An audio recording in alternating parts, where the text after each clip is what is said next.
The fluorescent lights of San Antonio General Hospital cast harsh shadows across the empty corridors as Marcus Rodriguez made his rounds. His footsteps echoed against the polished linoleum floors, a rhythm as steady and predictable as his breathing. 3 years since his discharge, and he still walked with the measured pace of a soldier on patrol. Another quiet night, he murmured to himself, adjusting the radio clipped to his security uniform. The irony wasn't lost on him. He'd spent months in Afghanistan praying for quiet nights, and now they were all he had. Marcus paused at the window overlooking the parking lot, his reflection staring back at him. At 34, the lines around his eyes told stories he preferred not to share. His dark hair, cropped short in a habit he couldn't break, was beginning to show threads of silver at the temples. The physical wounds from his last deployment had healed, leaving only a slight limp in his left leg when the Texas weather turned cold. The emergency room below bustled with its usual Friday night chaos.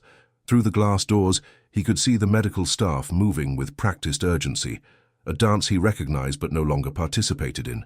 Once he'd been part of a similar rhythm, tending to wounded soldiers in field hospitals where every second counted. His phone buzzed. A text from his sister Elena. "Missed you at dinner again. Mum saved you a plate. You can't avoid us forever, Marcus." He stared at the message for a long moment before sliding the phone back into his pocket without responding. Elena meant well, but explaining why family gatherings felt like standing in a minefield was beyond his current vocabulary. The radio crackled to life. "Security to ER entrance. We've got an agitated visitor causing problems." Marcus sighed, straightening his shoulders. "Copy that. En route."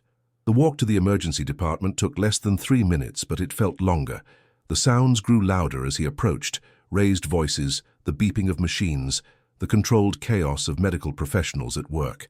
His pulse quickened involuntarily, a conditioned response he couldn't seem to shake. Near the automatic doors, a middle-aged man in oil-stained work clothes was gesturing wildly at the triage nurse. "She's been waiting 2 hours, 2 hours. You people don't care about working folks, do you?" The nurse, a patient woman Marcus recognized as Janet, maintained her calm, professional demeanor. "Sir, I understand your frustration, but your wife's injuries are not life-threatening. We have to prioritize based on—" "Don't give me that prioritize bullshit!" the man interrupted, his voice rising. Other patients in the waiting area were starting to stare. Marcus approached slowly, his hands visible and relaxed. Years of de-escalation training kicked in automatically. "Evening, sir. I'm Marcus, hospital security. I hear you're concerned about your wife's wait time." The man turned, his face flushed with anger and worry. "Damn right I am. She fell at work, hurt her wrist. We've been sitting here since 7 o'clock. "That's frustrating," Marcus acknowledged, his voice steady and non-threatening. "What's your wife's name? Maybe we can get an update on her status." Something in Marcus's tone seemed to cut through the man's anger. His shoulders sagged slightly. Rita Castellanos. She's in a lot of pain." Marcus nodded to Janet, who quickly pulled up the information on her computer. "Mrs. Castellanos is next for X-rays. Should be called back within the next 15 minutes. The relief on the man's face was immediate. "Why couldn't someone tell me that an hour ago?" "Sometimes communication gets lost in the shuffle," Marcus replied diplomatically, "but your wife is definitely on the list. Why don't you have a seat and I'll check back with you in a few minutes." As the man returned to his wife's side, Janet gave Marcus a grateful smile. "Thanks. I've been trying to reason with him for 20 minutes. Scared people don't always reason well," Marcus observed, a lesson learned in places far from Texas. "Doctor." Sarah Chen pushed through the doors of Trauma Bay 3, stripping off her blood-stained gloves with the mechanical precision of someone who'd performed the action thousands of times. The motorcycle accident victim was stabilized and headed to surgery, another successful save in what had been a particularly brutal Friday night. She was reaching for her coffee when she noticed the security guard talking to an agitated family member near the entrance. There was something about the way he carried himself, shoulders straight, eyes constantly scanning, the subtle positioning that kept his back to the wall. She'd seen that posture before. "Hey, Janet," she said to the triage nurse. "Who's the security guy? I don't think I've seen him before." "That's Marcus. He's been working nights for about 6 months now. Quiet guy, keeps to himself, but he's good at his job. Never seen him lose his cool." Sarah watched as Marcus managed to calm the worried husband with a combination of patience and natural authority. His movements were economical, purposeful. the way Special Forces medics moved in the field hospitals she'd worked in during her residency rotation with Doctors Without Borders. "Has he been in the military?" she asked. Janet glanced up from her paperwork. "Probably. Lot of veterans end up in security work. Why?" Before Sarah could answer, her pager buzzed. Multiple casualties incoming. A kitchen fire at a downtown restaurant with several burn victims and smoke inhalation cases. She grabbed her stethoscope and headed for the ambulance bay, but her curiosity about the security guard lingered. 20 minutes later, the emergency department transformed into controlled chaos. 3 ambulances arrived simultaneously, bringing 6 victims with varying degrees of burns and respiratory distress. Sarah found herself at the center of the storm, directing resources and making split-second triage decisions. "I need another pair of hands in trauma too," she called out, working on a middle-aged woman with second-degree burns on her arms. "Coming," replied Dr. Williams, but he was already elbow-deep in treating a smoke inhalation case. That's when Sarah noticed Marcus standing in the doorway of the trauma bay, his eyes fixed on the controlled chaos with an expression she recognized, the look of someone fighting the urge to step forward and help. "You know what you're looking at, don't you?" she said quietly, not looking up from her patient. Marcus tensed. "I should get back to my rounds." "Wait." Sarah's voice carried the authority she'd learned in medical school and refined in crisis zones. "We're short-staffed tonight, and you look like someone who's seen trauma before." For a moment, Marcus didn't respond. The sounds around them, the beeping monitors, the urgent voices, the organized chaos of emergency medicine seemed to transport him somewhere else. His hands flexed unconsciously, as if remembering the weight of medical instruments. "I'm not licensed to practice in civilian hospitals," he said finally, "but you are trained." It wasn't a question. Marcus met her eyes for the first time, and Sarah saw something there. Competence buried under layers of careful restraint. Combat medic, 3 deployments. But that was a long time ago. Another ambulance siren wailed in the distance, growing closer. Sarah made a decision that would change both their lives. "I'm Dr. Chen, and I'm about to ask you something that might sound crazy. We've got more casualties coming in, we're understaffed, and you clearly know your way around trauma. I can't ask you to treat patients, but I can ask if you'd be willing to assist. Hold pressure on wounds, monitor vitals, help move patients, just until we get through this." Marcus looked around the trauma bay, at the organized chaos, at the staff working with practiced urgency, at the patients who needed every available hand. For 3 years, he'd walked these halls as an observer, keeping his distance from the medical dramas that unfolded nightly. But tonight, something was different. "What do you need me to do?" he asked. Marcus's hands moved with a precision that surprised even him. Under Dr. Chen's careful supervision, he found himself back in a world he'd tried to leave behind, the sharp focus of emergency medicine, where seconds mattered and hesitation could cost lives. "Pressure here," Sarah instructed, guiding his hands to a burn victim's wounds. "Keep it steady while I get the IV started." The familiar weight of responsibility settled over Marcus like an old jacket. His breathing steadied. His movements became more fluid. 3 years of carefully constructed distance from medical situations melted away as muscle memory took over. "You're doing great," Sarah murmured, inserting the IV with practiced ease. "How long since you've done this kind of work?" "Not since Afghanistan," Marcus replied, his voice steadier than it had been in months. "Forward operating base Shank. We ran a small aid station there."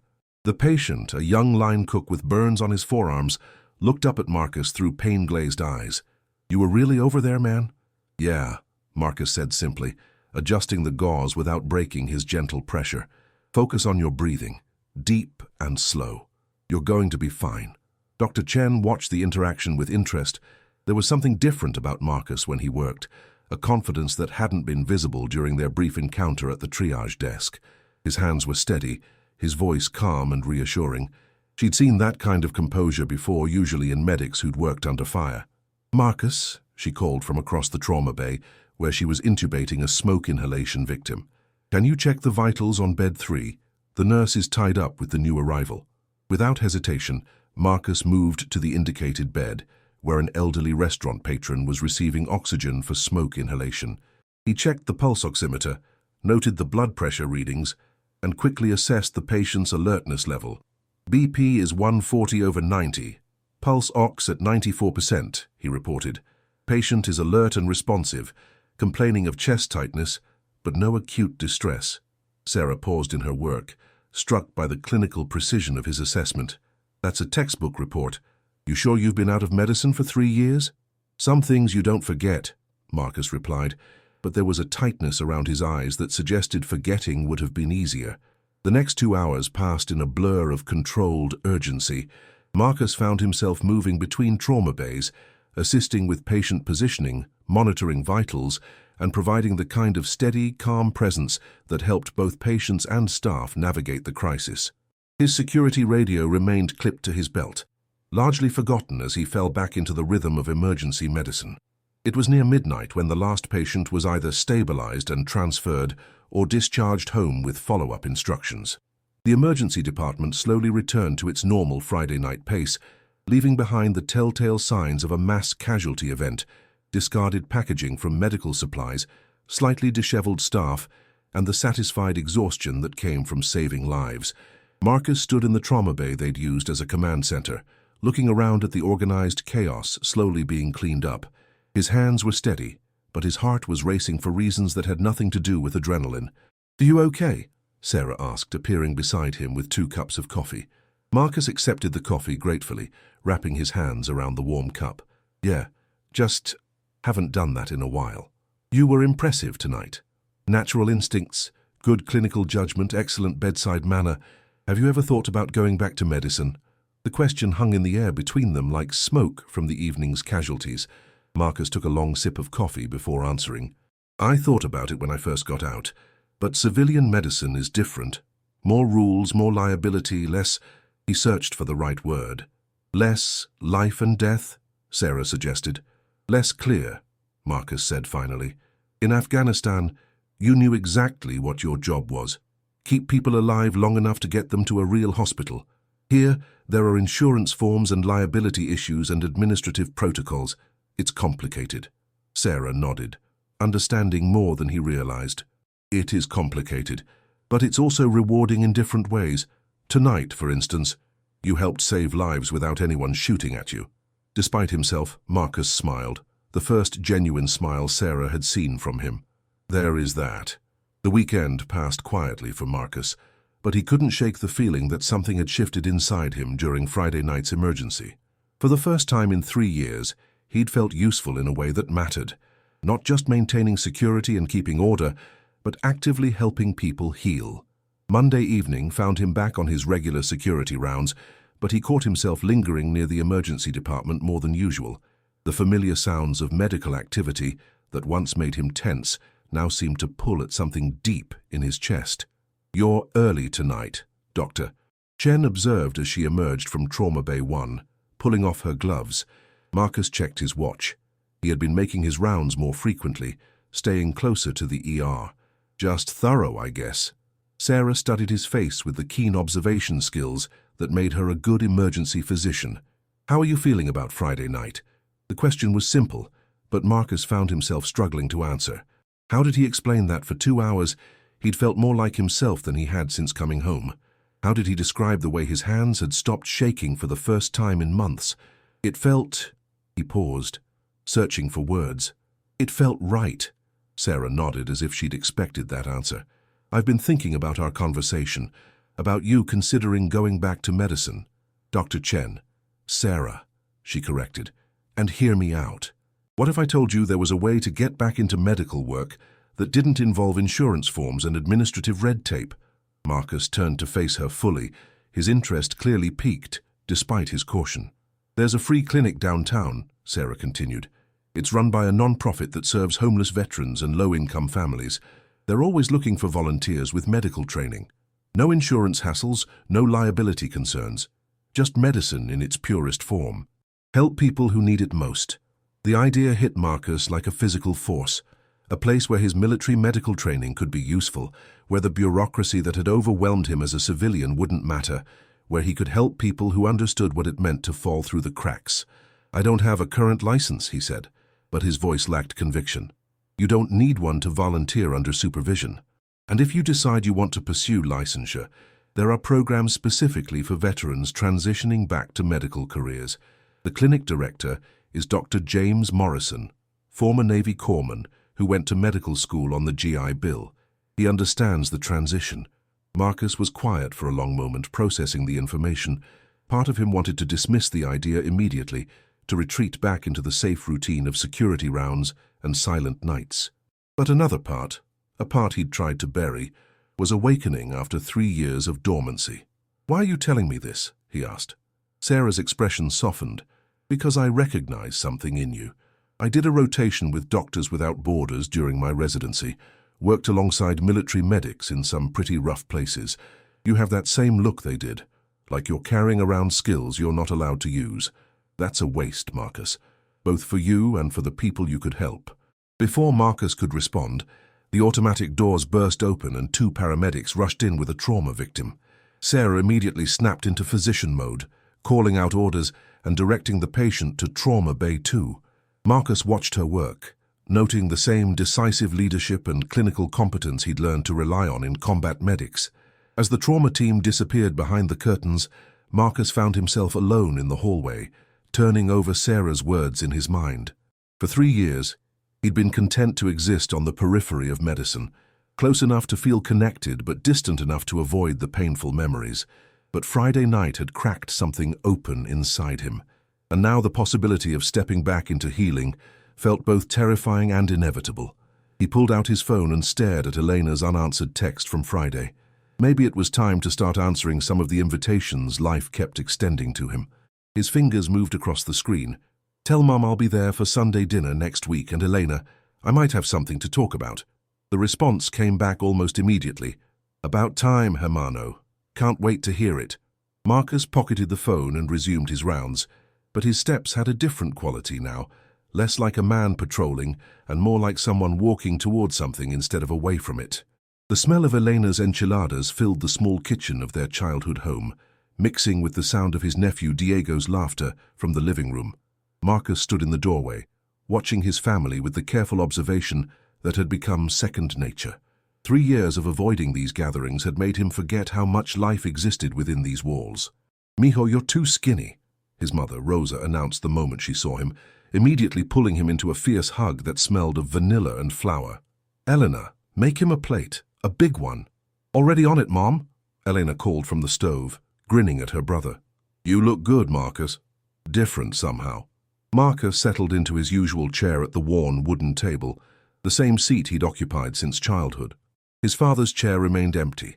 A heart attack 2 years into Marcus's first deployment had taken him before his son could come home to say goodbye. Some wounds, Marcus had learned, never fully healed. "So," Elena said, setting a heaping plate before him, "you mentioned having something to talk about. Don't keep us in suspense." Rosa sat down across from him, her dark eyes bright with curiosity.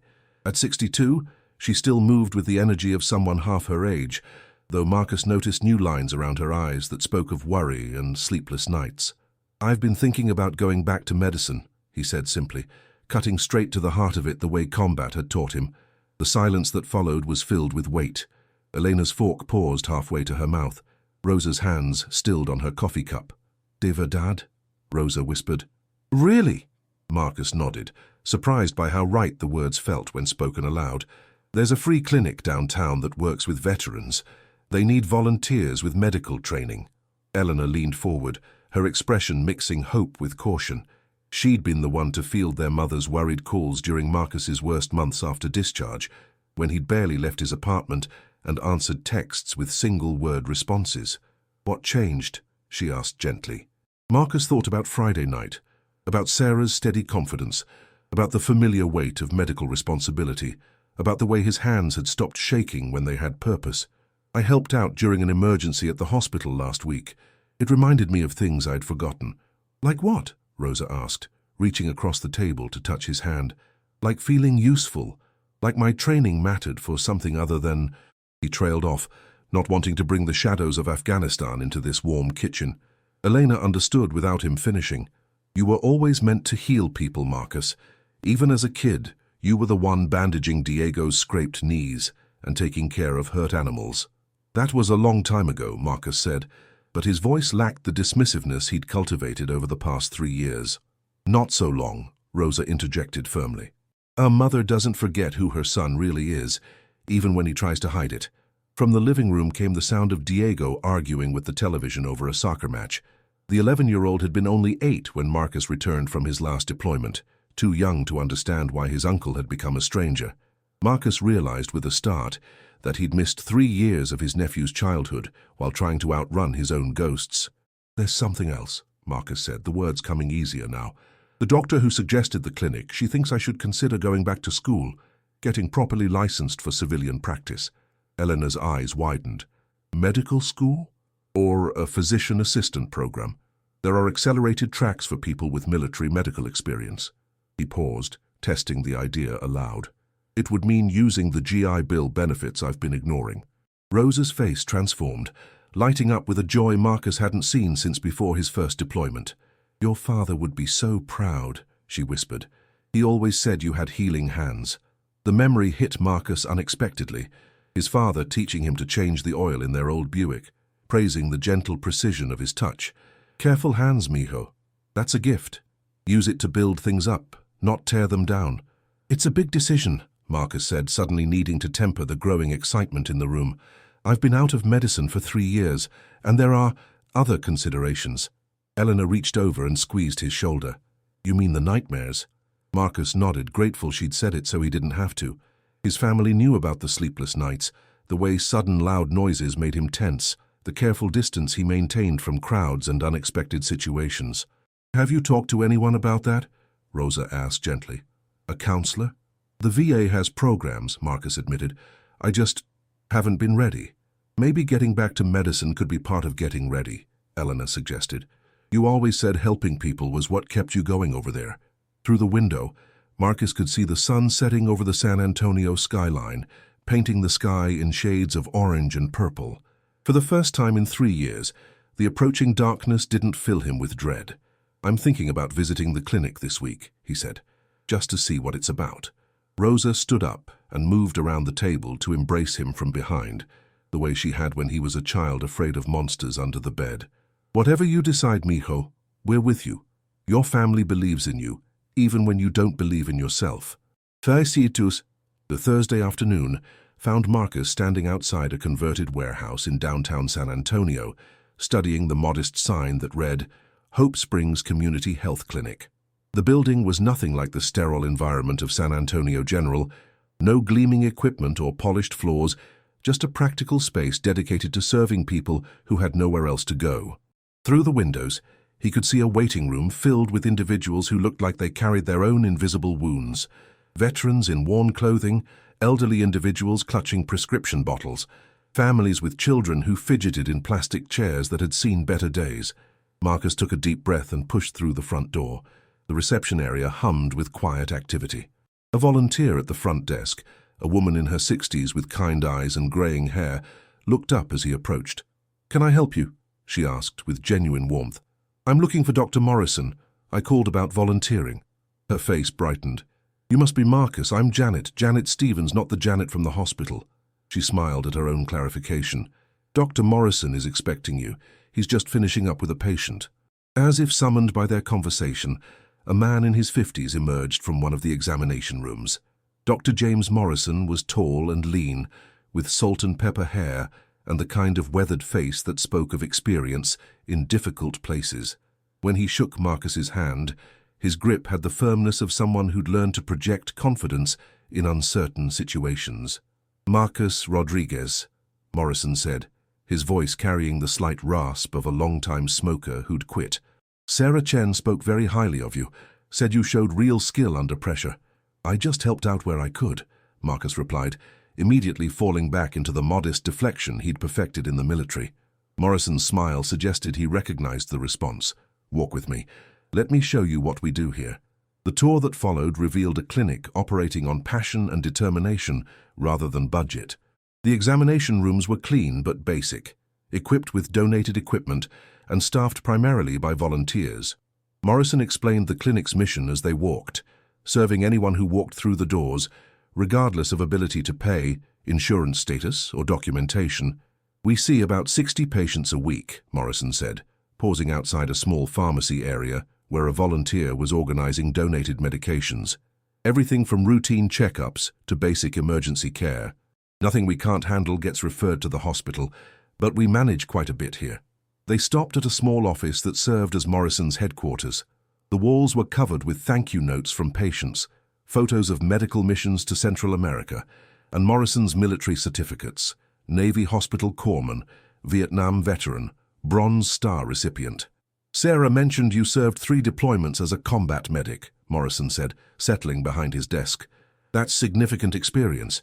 What made you leave medicine when you got out?" The question Marcus had been dreading. He sat in the offered chair, considering how much to reveal to this stranger who somehow felt familiar. "It was complicated," he began. "The transition was harder than I expected. Civilian medicine felt different.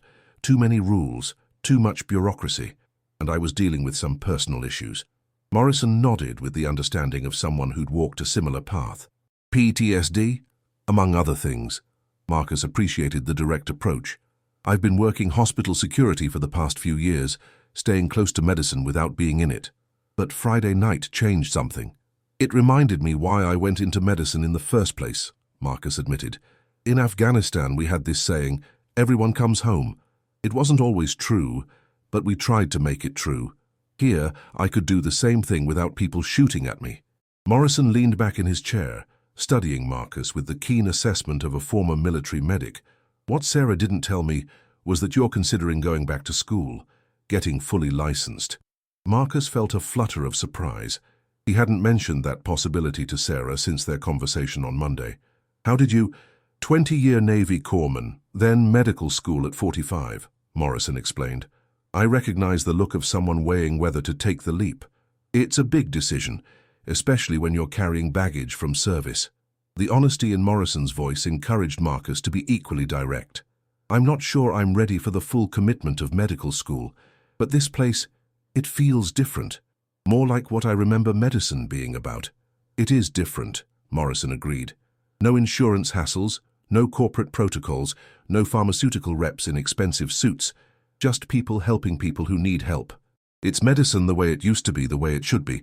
Through the office window, Marcus could see into the waiting room where a young mother was holding a feverish child, her face tight with worry and exhaustion.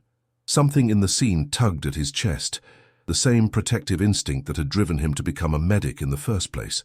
"What would volunteering here look like?" he asked. Morrison smiled, recognizing the shift from curiosity to commitment. "We're open Tuesday, Thursday, and Saturday. Volunteers typically commit to 1 shift per week. You'd work under my supervision initially, helping with basic procedures, patient assessment, wound care, the kind of work you did in the field, just without the field conditions. And if I decided I wanted to pursue licensing? There are several pathways. The state has programs specifically for military medics transitioning to civilian practice. I could connect you with the right people, help you navigate the process. But that's a bridge we cross when you're ready." Marcus looked around the small office, at the thank you notes and photos of lives touched by the work done in this modest clinic. For the first time in 3 years, he could envision a future that looked like more than just getting through each day. "When can I start?" he asked. Marcus's first official shift at Hope Springs began on a Tuesday morning that felt like stepping through a doorway he'd kept locked for 3 years. He arrived 30 minutes early, unable to shake the nervous energy that had kept him awake most of the night. "Eager beaver," Morrison observed with approval as Marcus checked in at the front desk. "Good trait for a medic. Let me introduce you to today's team." The morning volunteer staff was small but dedicated. There was Patricia, a retired nurse practitioner who volunteered 3 days a week, Miguel, a pre-med student fulfilling community service hours, and Tom, a Vietnam veteran who handled intake and patient flow with military efficiency. "Tom was a Navy corpsman too," Morrison explained as they shook hands. "He keeps our chaos organized." Tom's weathered face cracked into a knowing smile. "Doc Morrison says you're Army. We'll try not to hold that against you." The familiar inter-service rivalry felt comfortable, a reminder of the camaraderie Marcus had missed more than he'd realized. For the first time in months, his shoulders relaxed slightly. "Our first patient is Mrs. Garcia," Morrison said, handing Marcus a basic chart. 73 years old, diabetic, here for a routine checkup and medication review. Good case to start with, straightforward low pressure. Marcus followed Morrison into examination room 2, where an elderly woman sat patiently on the examination table, her hands folded neatly in her lap. Her face lit up when she saw Morrison. "Dr. Jimmy," she said in accented English, "you look tired. Are you eating enough?" Morrison chuckled. "Mrs. Garcia, I'd like you to meet Marcus. He's a new volunteer, a former Army medic. He's going to help with your examination today." Mrs. Garcia studied Marcus with the sharp assessment of someone who'd raised 6 children and buried 1 husband. "Army? My grandson was Army. Did 2 tours in Iraq. He has trouble sleeping now." "I'm sorry to hear that," Marcus said quietly, pulling on examination gloves. "How is he doing otherwise?" "Better since he started talking to someone. Dr. Jimmy helped us find him a counselor." She patted Morrison's arm affectionately. "This one, he doesn't just fix bodies. He fixes hearts too." As they worked through Mrs. Garcia's examination, checking her blood pressure, reviewing her medications, testing her blood sugar, Marcus felt the familiar rhythm of patient care settling around him like a comfortable old sweater. His hands were steady, his voice calm and reassuring. "Your blood sugar is well controlled," he told her after reviewing the glucometer reading. "Whatever you're doing diet-wise, keep it up." "My daughter cooks for me now," Mrs. Garcia explained. "Less rice, more vegetables. I miss the rice, but I don't miss feeling sick all the time." After Mrs. Garcia left with her prescription refills and a reminder to return in 3 months, Morrison made notes in her chart. "Good bedside manner. She liked you." "She reminds me of my grandmother," Marcus said. "Same way of looking at you like she can see right through any nonsense." The morning continued with a steady flow of patients. A construction worker with an infected cut, a young mother bringing her child for vaccinations, an elderly man checking on his blood pressure medication. Each case felt like a small victory, a reminder of why he'd chosen medicine in the first place. It was during the lunch break that Marcus encountered his first real challenge. A man in his 40s entered the clinic, his movements agitated and his eyes scanning the room constantly.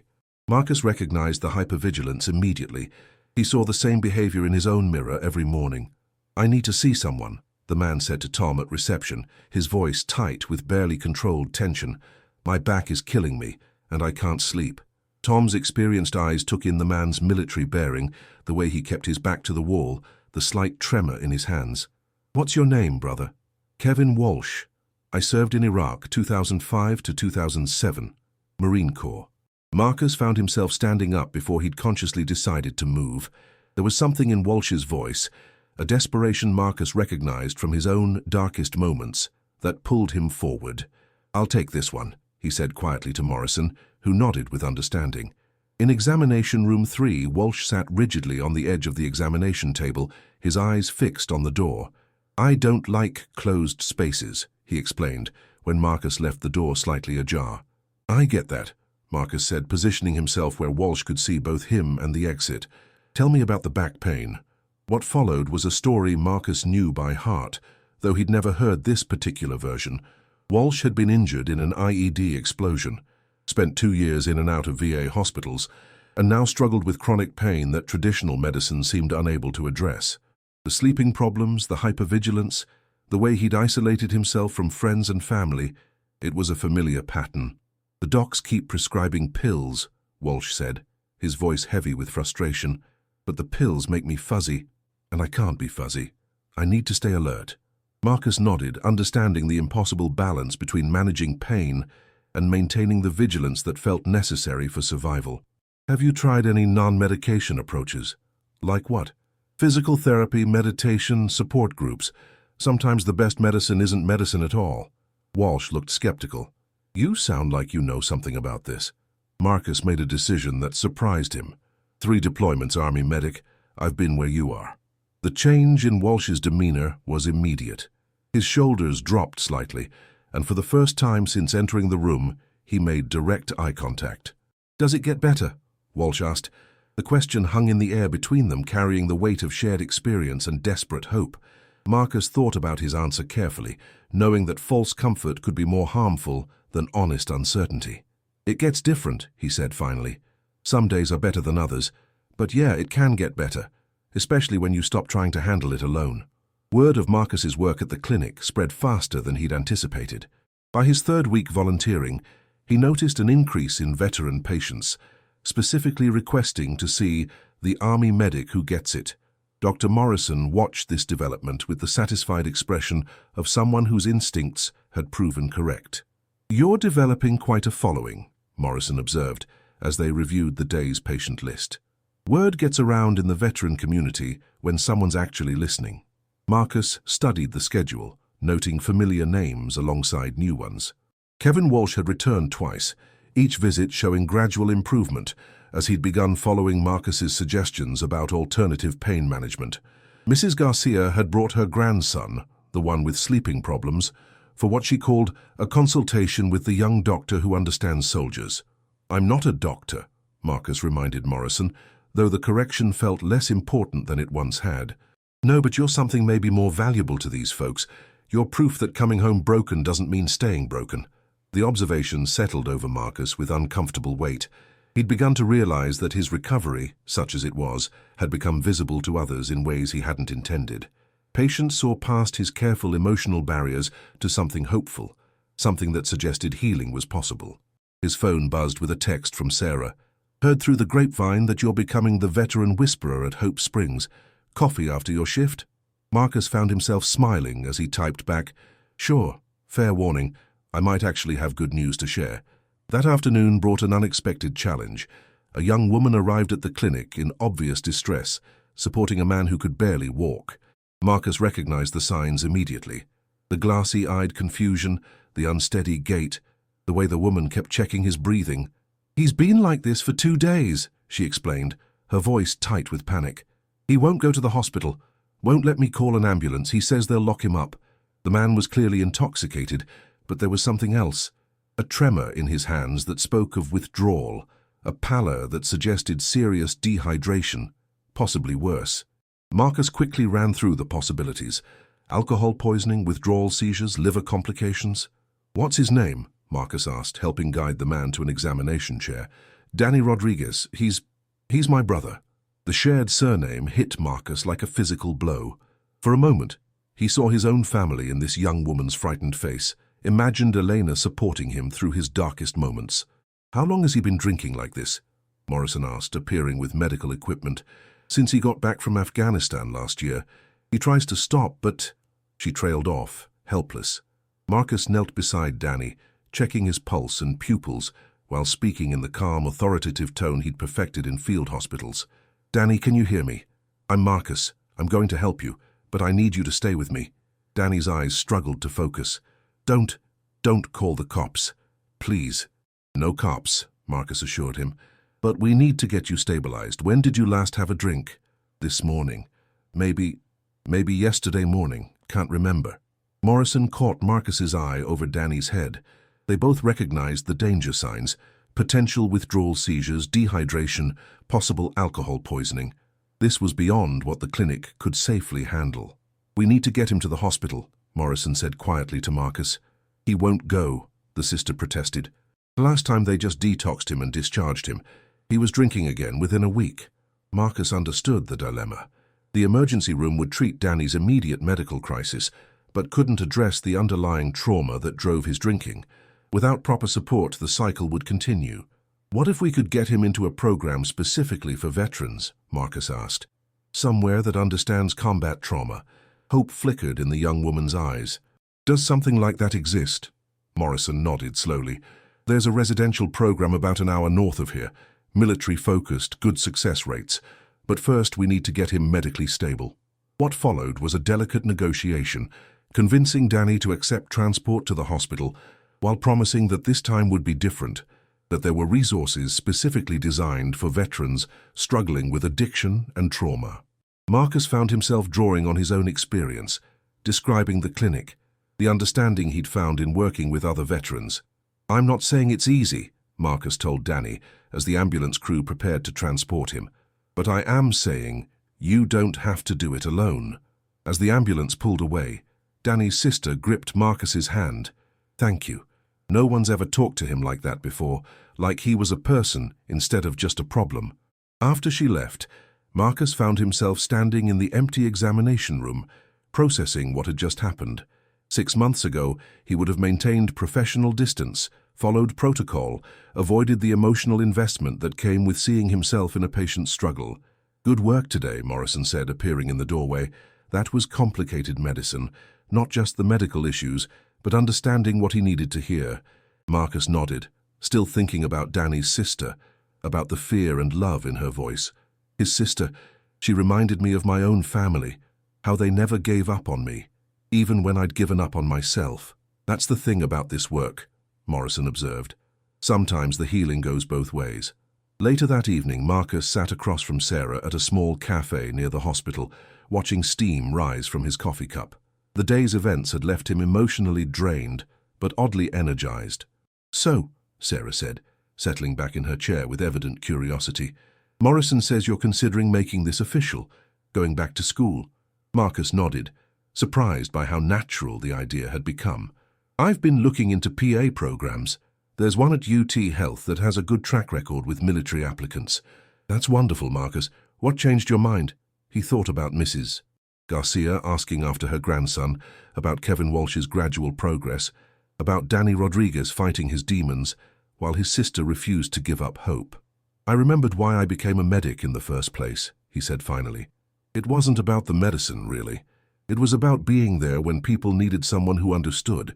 Turns out that's still true." The UT Health San Antonio campus buzzed with the energy of a new semester as Marcus walked through the corridors toward the physician assistant program admissions office. 6 months of volunteering at Hope Springs had convinced him this path was right, but the formal application process still felt surreal. Mr. Rodriguez, a woman in her 40s with kind eyes and graying temples, stood in the doorway of a small office. "I'm Dr. Patricia Williams, Director of Admissions. Please come in." Marcus settled into the chair across from her desk, noting the diplomas on the wall, the family photos, the small American flag pin on her lapel. The interview he'd been preparing for suddenly felt less intimidating. "Your application is quite impressive," Dr. Williams began, flipping through a thick folder. "3 deployments as a combat medic, commendations for service under fire, excellent letters of recommendation from both Dr. Morrison and Dr. Chen. But I'm curious about the gap between your military discharge and this application. What have you been doing for the past 3 years?" It was the question Marcus had been dreading and preparing for in equal measure. He'd practiced various versions of the answer, but sitting here now he chose simple honesty. "I was figuring out how to be a civilian," he said. "The transition was harder than I expected. I worked hospital security while I decided what I wanted to do with my life." "And what helped you decide?" Marcus thought about Danny Rodriguez, now 6 weeks into a residential treatment program and calling Marcus weekly with updates, about Mrs. Garcia's grandson, who'd finally agreed to counseling and was sleeping through the night for the first time in 2 years, about the growing list of veterans who sought him out at the clinic because they trusted someone who'd walked their path. "I remembered that medicine, at its core, is about connection," he said, "understanding what someone needs and having the skills to help them get it. I realized I'd never stopped being a medic. I just stopped practicing." Dr. Williams made a note in his file. "Dr. Morrison speaks very highly of your work at the clinic. He says you have a particular gift for working with trauma patients." "Military trauma," Marcus clarified. "I understand the territory because I've been there. That's valuable experience, but our program trains PAs to work with all populations. How do you see your military background applying to civilian medicine more broadly?" The question pushed Marcus to articulate something he'd been thinking about for weeks. Trauma is trauma, whether it comes from combat or domestic violence or addiction or poverty. The circumstances are different, but the human need for understanding and healing is the same. Military medicine taught me to stay calm under pressure, make quick decisions, and focus on what matters most. Those skills translate. The interview continued for another 30 minutes, covering his academic background, his long-term goals, his understanding of the PA profession. With each question, Marcus felt more confident in his decision. This wasn't about escaping his past or finding a new identity. It was about integrating everything he'd learned into something meaningful. As he left the building, Marcus pulled out his phone and called Elena. "How did it go?" she asked immediately, not bothering with hello. "Good, I think. She said they'd let me know within 2 weeks. I'm proud of you, Marcus. Dad would be too." The mention of their father brought the familiar ache, but softer now, more like remembrance than grief. "I keep thinking about something he used to say, that our hands are meant for building, not destroying. He'd love what you're building now." Elena said softly. Speaking of which, Diego wants to know if you're coming to his soccer game Saturday. Marcus realized with surprise that he actually wanted to go, that the thought of sitting in bleachers cheering for his nephew didn't trigger the anxiety it once had. Tell him I'll be there. That evening at the clinic, Marcus worked alongside a new volunteer, a young woman named Lisa who was finishing her nursing degree. She watched him work with a mixture of curiosity and admiration. "Dr. Morrison says you're applying to PA school," she said during a quiet moment. "That's awesome. What made you decide to go back to school?" Marcus paused in his restocking of the supply cabinet, considering the question. 6 months ago he would have deflected or given a vague answer. Now he found himself wanting to share the truth. "I spent 3 years thinking my military experience was something to overcome," he said. "It took volunteering here to realize it was actually something to build on. Every patient I see benefits from what I learned in Afghanistan, not just the medical skills, but the understanding of what it means to carry invisible wounds." Lisa nodded thoughtfully. "My brother was Marine Corps. He struggled when he came back too.